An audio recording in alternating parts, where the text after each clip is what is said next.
പിന്നെ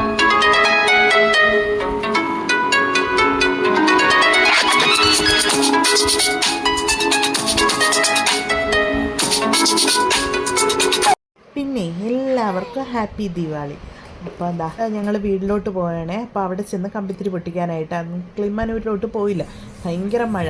അപ്പോൾ ഇന്നലെ ചേട്ടൻ ഓഫീസിൽ നിന്ന് കൊണ്ടുവന്ന കുറേ പടക്കങ്ങളും പിന്നീട് നമ്മൾ കുറച്ചും കൂടെ വാങ്ങിച്ച് അതുമായിട്ട് നേരെ വീട്ടിലോട്ട് പോവുകയാണ്. അവിടെ ചെന്നപ്പോൾ അമ്മയും അച്ഛനും കൂടെ നല്ല വറുത്തരച്ച ചിക്കൻ കറി വെക്കുന്നു. പിന്നീട് ഈ ബോക്സാണ് ചേട്ടൻ ഓഫീസിൽ നിന്ന് കിട്ടിയത്. പിന്നെ ഈ ചെറിയ 2 ബോക്സ് നമ്മളല്ലാതെ വാങ്ങിച്ച് അത് പിന്നീട് 3 തോക്ക് കൂടെ വാങ്ങിച്ച് അതിനുള്ള പൊട്ടാസും വാങ്ങിച്ച്. ചുമ്മാതെ ഈ വാങ്ങുന്ന എത്രയും പാതിയെ കത്തത്തോളൂ. ഇതൊക്കെ കത്തിച്ചെറിഞ്ഞിട്ട് പോലും അത് പൊട്ടുന്നില്ല. പിന്നീട് പിള്ളേർ സ്വാതിയും മാത്രം ഒഴിച്ച്, സ്വാതിക്ക് ഇത്തിരി പേടിയുണ്ടായിരുന്നു എന്ന് പറഞ്ഞാൽ അമ്മാടും കാപ്പിയും നല്ലപോലെ നിന്ന് കമ്പിത്തിരിയൊക്കെ കുറേയൊക്കെ പൊട്ടിച്ചു. ഇതിൻ്റെയൊക്കെ പുക കാണണോ ആ മണം കാരണവും പിള്ളേർക്ക് മാസ്ക് ഇട്ട് കൊടുത്തേക്കുവാണേ. അതിനുശേഷം താഴെ കൊണ്ടുവന്ന് വെച്ചാൽ റോക്കറ്റ് കത്തിക്കുകയാണ്. ചുമ്മാ ഇതും അതുപോലെ തന്നെ കത്തി മുകളിലോട്ട് പോകുന്നുണ്ട്, പക്ഷേ എന്താണ് പൊട്ടി വിരിയുന്നില്ല. പിന്നീട് ഇത് ഹെലികോപ്റ്ററോ അങ്ങനെ എന്തോ പറയുന്ന ഒരു സാധനമാണ്. അത് കത്തിച്ചിട്ട് അത് വെച്ച് കൊള്ളായിരുന്നു. പക്ഷെ നമുക്ക് എങ്ങനെ കത്തിക്കുന്നതുകൊണ്ട് അറിയാത്തതുകൊണ്ട് താഴെ വെച്ച് കത്തിക്കുക. ഇത് പറ്റിയെന്ന് അറിഞ്ഞില്ല. ചേട്ടൻ ഇത്തിരി ധൈര്യം സംഭരിച്ച് കൊരോപ്പും ഒക്കെ കത്തിക്കുകയാണേ. അപ്പോൾ ഈ കൊരോപ്പ് നമ്മൾ വിചാരിച്ച് ഇപ്പം പൊട്ടി അടിപൊളിയായിട്ട് വിരിഞ്ഞ് വരുമെന്നാണ് വിചാരിച്ചിരുന്നത്. കത്തുന്നതും കണ്ട് പൊട്ടോന്നും പറഞ്ഞൊരു ശബ്ദം കേട്ട് പൊട്ടുന്നതും കണ്ട്. അപ്പോൾ ഇതൊക്കെ ഭയങ്കര അപകടമാണ്. ഇപ്പോഴാണ് പൊട്ടിത്തെറിക്കുന്നതെന്ന് പോലും അറിയാൻ പറ്റത്തില്ല. അതിന് ശേഷം എന്താണ്ട് നമ്മുടെ കുടുംബത്തിലെ ധൈര്യവതി അമ്മയാണ് കേട്ടോ. ഇരട്ടച്ചങ്കിൻ്റെ ഉറപ്പോടെ അമ്മ ഇറങ്ങിയേക്കുവാണ്. അമ്മയാണ് ഗുണ്ടും അമിട്ടും എല്ലാം പൊട്ടിച്ചത്. അപ്പോൾ ചേട്ടന് പേടിയായതുകൊണ്ട് ചേട്ടൻ എല്ലാം കൊണ്ടുവന്ന് അമ്മയുടെ കയ്യിലായി കൊടുത്തേക്കുന്നത്. അമ്മ ഇത് കത്തിയിരുന്ന് ഉള്ള പടക്കം ഇത്രയും അമ്മയാണ് കത്തിച്ചത്. നമുക്ക് പോലും ഭയങ്കര പേടിയായിരുന്നു കേട്ടോ. അപ്പം ഞാൻ വിചാരിച്ച അമ്മ ഇത് പടക്കമായിരിക്കും പൊട്ടിക്കുന്നത്, പക്ഷെ പടക്കമല്ലായിരുന്നു, കൊരോപ്പുമായിരുന്നു. പക്ഷെ അത് നല്ല രസമുണ്ടായിരുന്നു അതിങ്ങനെ പൊട്ടി വിരിഞ്ഞ് വരുന്നത് കാണാനായിട്ട്. പക്ഷേ കൊരോപ്പും അടിപൊളിയല്ലേ കാണാനായിട്ട്. അങ്ങനെ അമ്മ കുറേ കൊരോപ്പും എന്തൊക്കെയോ പടക്കങ്ങളും എന്തൊക്കെയോ പൊട്ടിക്കുന്നുണ്ട്. ഒരു 10 എണ്ണം വാങ്ങിച്ചാൽ അതിൽ ഒരു 2 എണ്ണം നല്ല വൃത്തിയെ പൊട്ടും. ബാക്കി എല്ലാം ഇങ്ങനെ ഷീറ്റി പോത്തതേ ഉള്ളേ. ഇതിൻ്റെ ഇടയ്ക്കൂടെ കാർത്തി വന്ന് കമ്പിത്തിരിയൊക്കെ കത്തിക്കുന്നുണ്ട്. പിന്നീട് തറച്ചക്രം ചെറുതൊക്കെ കത്തിച്ചപ്പോൾ എല്ലാം ചീറ്റി അങ്ങ് പോകുന്നതേ ഉള്ളൂ. ആ സമയം വലുതാണെങ്കിൽ കുറച്ച് സമയം നിൽക്കും. പക്ഷെ ഇത് കാണാൻ നല്ല രസം. ഇത് പൂപ്പിനിലെ മേളിൽ ചെന്ന് പൊട്ടുന്നത് അതൊക്കെ കാണാൻ നല്ല ഭംഗിയല്ലേ.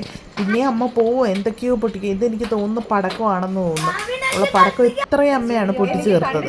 പിന്നെ സ്നേക്കിൻ്റെ കത്തിക്കാനായിട്ട് സനുമണ്ണ ഇറങ്ങി. ഇത് ചുമ്മാതായിരുന്നു കേട്ടോ.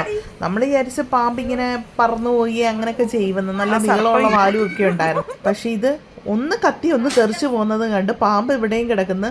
അതിൻ്റെ എന്തോ ഒരു സാധനം കത്തി ദൂരെ പോയി. അങ്ങനെ കൊരോപ്പും അടുപ്പിച്ചൊക്കെ വെച്ച് കത്തിച്ച് അത് നല്ല ഞാൻ പറഞ്ഞില്ലേ നല്ല രസമാണ്. പിന്നീട് ഈ കുരൂര പൊട്ടുന്നത് ഇത് ഞങ്ങൾ എക്സ്ട്രാ കഴക്കൂട്ടത്തൊന്നും ഒരു കടയിൽ നിന്ന് വാങ്ങിച്ചതാണ്. അവർ പാക്ക് ചെയ്തെല്ലാം തന്നു കഴിഞ്ഞപ്പോൾ ഈ ഒരു കവർ കാണാനേ ഇല്ല.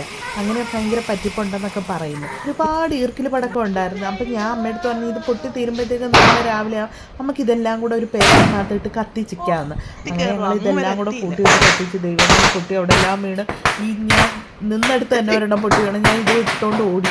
അച്ഛൻ ഫ്രണ്ട് ഇരിപ്പുണ്ടായിരുന്നു. അങ്ങനെയൊക്കെ അകത്ത് എവിടെയൊക്കെയോ തെറിച്ച്. അപ്പോൾ സനൂപണ്ണനും കൂട്ടുകാരനും കൂടെ പുറത്ത് പോയിട്ട് വന്നിട്ട് ഈ ഒരു ബോക്സ് വാങ്ങിക്കുന്നു. ഇത് ഒരെണ്ണം കത്തിച്ചാൽ മതി, 60 എണ്ണം ഉണ്ട്. അങ്ങനെ അത് താഴെ വെച്ച് ഞങ്ങൾ കത്തിക്കുകയാണ്. അപ്പം നമ്മൾ വിചാരിച്ചു ദൈവമേ ബാക്കി ഒന്നും വാങ്ങണ്ടേ, ഇത് 1000 രൂപ എങ്ങണ്ടേ ഉള്ളു. ഈ ഒരു ബോക്സ് ഒരു 2 എണ്ണം വാങ്ങിച്ചായിരുന്നെങ്കിൽ അടിപൊളിയായേനെ. പുറവിന് ഇങ്ങനെ പൊട്ടി ആ അമ്പലങ്ങളിലൊക്കെ കണ്ടിട്ടില്ല അത് തന്നെ. അപ്പം ഞാൻ ഇതിൻ്റെ അകത്തായിപ്പോയി കേട്ടോ. പുറത്തോട്ട് ഇറങ്ങാൻ പറ്റത്തില്ല. അമ്മയും അച്ഛനും അച്ഛനൊക്കെ തലയിൽ കൂടെ തോർത്തൊക്കെ കെട്ടി ചേട്ടനും ഒക്കെ എല്ലാവരും വെളിയിൽ ഇറങ്ങിയിരുന്നു. പക്ഷേ ഞാൻ അതിൻ്റെ അകത്ത് ഞാനും സനൂപണ്ണനും ആ കാർ ഷെഡിനകത്തായിപ്പോയി. ഇച്ചിരി കൂടെ കഴിഞ്ഞപ്പോൾ സനൂപണ്ണൻ ഓടിയും പുറത്ത് കാണാനാണ് നല്ലത്. പക്ഷേ എനിക്കൊരു പേടി തലയിലെങ്ങാണം വീണ് മുടിയിലെല്ലാം കൂടി ഇരുന്ന് കത്തുമെന്നുള്ളൊരു. അങ്ങനെ നല്ല ഭംഗിയായിരുന്നു. പക്ഷെ ഭയങ്കര പുകയായിരുന്നു കേട്ടോ. ഭയങ്കര എന്ന് വെച്ചാൽ ഇതെല്ലാം കൂടെ അന്തരീക്ഷം അങ്ങ് ഒരുമാതിരി ആയി കിടക്കുമല്ലേ. ആ സമയത്തുള്ളവർക്ക് ഭയങ്കര ബുദ്ധിമുട്ടായിരിക്കും. പക്ഷേ ആരും അതൊന്നും ചിന്തിക്കത്തില്ല. പട കിട്ടുന്ന വർഷത്തിലൊരിക്കൽ കിട്ടുന്ന ദീപാവലി ഇല്ലേ. അപ്പോൾ ഇതാ എത്രയും എങ്ങനെയെങ്കിലും അടിച്ചു പൊടിച്ച് നോക്കാനല്ലേ എല്ലാവരും വിചാരിക്കത്തുള്ളൂ. പിന്നീട് ഒരു കാര്യമുണ്ട് കേട്ടോ, കുറച്ച് ദിവസത്തേക്ക് കൊതുവിൻ്റെ ശല്യം ഒന്നും കാണത്തില്ല. എല്ലാവർക്കും ഇത് തന്നെയാണ് ഇഷ്ടപ്പെട്ട. അച്ഛനൊക്കെ ഭയങ്കരമായിട്ട് ഇത് ഇഷ്ടപ്പെട്ട്. ന്യൂക്ലിയർ ഫാമിലിയിലിരുന്ന് പൊട്ടിക്കുന്നതാണ് ഒരു രസമില്ലല്ലേ. അപ്പോൾ ഇത് എല്ലാവരുമായിട്ട് ഫാമിലി ഫുള്ളായിട്ട് ഇരുന്ന് പൊട്ടിക്കുന്നതാണ് അടിപൊളിയല്ലേ.